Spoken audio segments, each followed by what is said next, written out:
Bismillahirrahmanirrahim. Assalamualaikum warahmatullahi wabarakatuh. Pada petang ini, satu perkongsian yang akan saya kongsikan bersama hadirin sekalian yang bertajuk hasad dengki. Bagaimana kita nak kenal pasti orang yang berhasad dengki?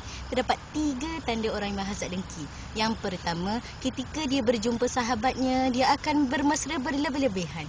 Dia akan bersukaria berlebih-lebihan. Dia akan menunjukkan kasih sayang dia berlebih-lebihan. Ataupun dikenali sebagai bermuka-muka.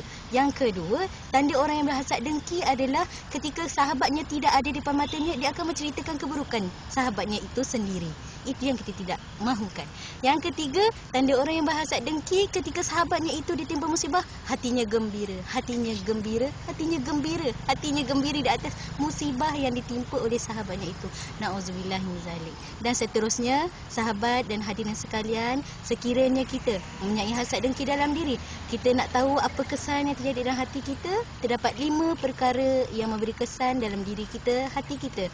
Yang pertama, bila sifat hasad dengki ada dalam diri, kita akan terhapus segala amalan kebaikan kita, terhapus pahala kita. Seterusnya, disebabkan oleh sifat hasad dengki, kita akan membuat jahat, kita akan buat maksiat semata-mata untuk menjatuhkan dia, semata-mata untuk melihat sahabat kita itu dalam keadaan yang sengsara.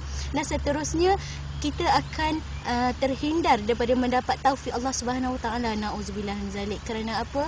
Bila sifat hasad dengki, hati kita akan menjadi kotor. Hati kita akan terhalang daripada mendapat nur, cahaya kebaikan, hidayah yang Allah nak sampaikan kepada kita. Seterusnya, bila sifat kita dalam diri kita mempunyai hasad dengki, kita akan berasa penat, letih, lelah dan berduka cita tanpa ada faedah.